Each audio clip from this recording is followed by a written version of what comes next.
Hi, my name is Kushagra and I'm a graduate student at IIT Kanpur. Today I'll be presenting our work on the inference of cell-state transitions and cell-fate plasticity from single-cell data with Margaret.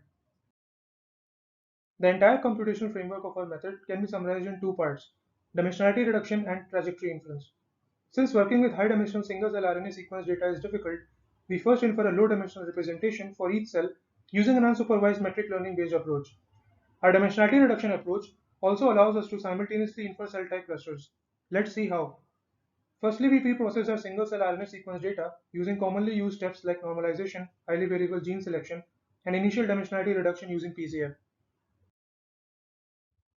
Next, we perform data clustering using the initial low-dimensional cell embeddings obtained from the previous step. The choice of the clustering algorithm here depends on the user.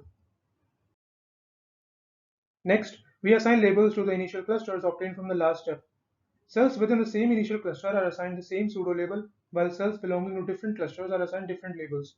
It is worth noting that the choice of the labels here can be rather arbitrary. Given this initial dataset of pseudo-labeled cells, we then input these cell embeddings into a deep neural network, which outputs a low-dimensional embedding for each cell. We train the network such that the distance between the embeddings of the cells belonging to same cluster is minimized, while the distance between the cells belonging to different clusters is maximized.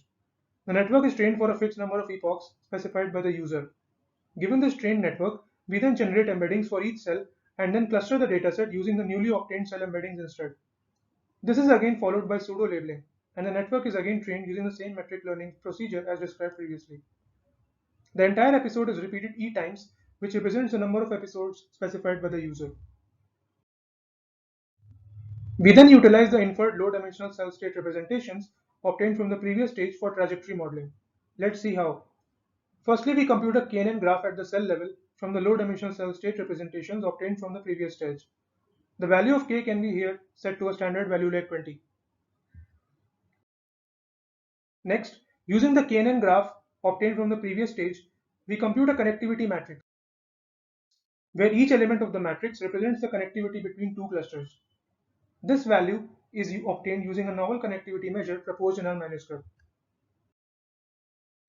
Having obtained a connectivity matrix at the cluster level from the previous step, we can then threshold the matrix to obtain an adjacency matrix for an undirected graph, as shown in the figure with the highlighted box in blue. Given the undirected graph, we then prune the KNN graph to remove edges between two cells lying in clusters not connected under the undirected graph. This helps us remove spurious edges in the KNN graph between clusters not connected. Next, given a starting cell specified by the user, we compute the shortest path distance of each cell from the starting cell on this pruned KNN graph. This distance represents the pseudo-time value of each cell, thereby representing the position of a cell in a biological process. Lastly, we use the pseudo-time to align edges in our undirected cluster level graph to obtain the final trajectory. Now let's see some downstream tasks that Margaret can be used for. Given a trajectory shown in the figure, we compute terminal states for this directed trajectory using a betweenness Bayes measure which assesses the centrality of a node in a graph. We then threshold the scores for each node to generate a set of candidate terminal clusters inferred using Margaret.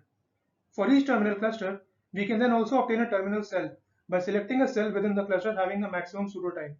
These cells are referred to as terminal cells. We can then utilize Margaret to infer cell fates. Let's see how this is done.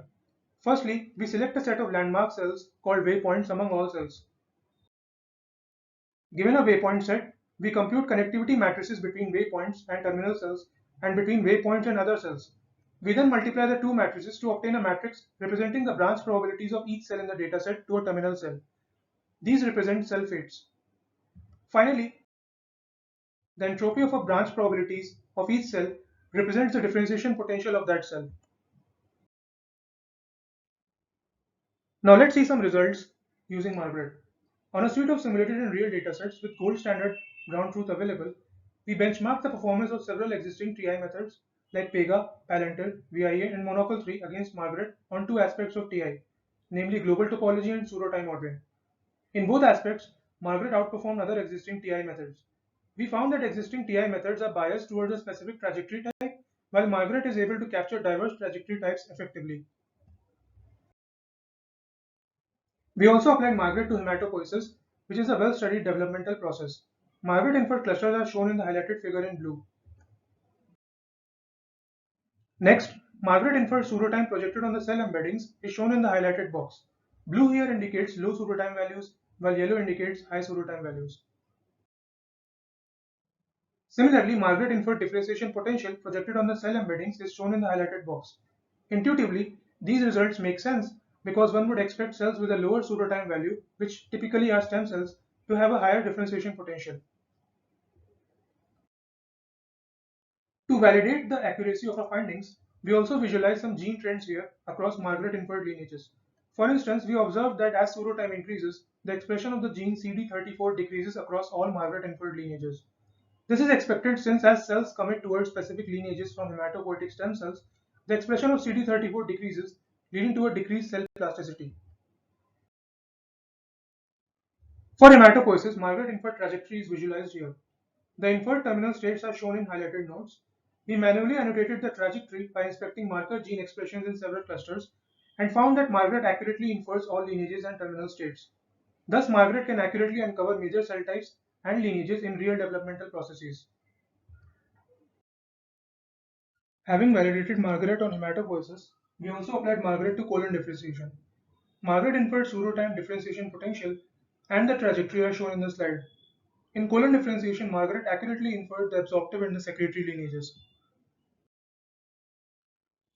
Interestingly, Margaret inferred trajectory indicated the presence of best 4 or top 2 cells in a separate branch of the absorptive lineage than colonocytes or CT colonocytes, which has not been indicated in prior literature. To confirm this branching, we performed gene ontology analysis in the clusters in the absorptive lineage, which revealed the functional differences between the best 4 or top 2 cells and mature colonocytes. However, absorptive progenitors revealed geoterms common between the both types of cells. Moreover, the transcriptional up or down regulation of transcription factors like CDX1, ESRRA, and PPARG at the branch point further support this finding. Thus, Margaret can uncover novel biological insights from single-cell RNA sequence datasets. Lastly, we benchmarked each computational stage in Margaret on a number of datasets with varying sizes up to 500,000 cells.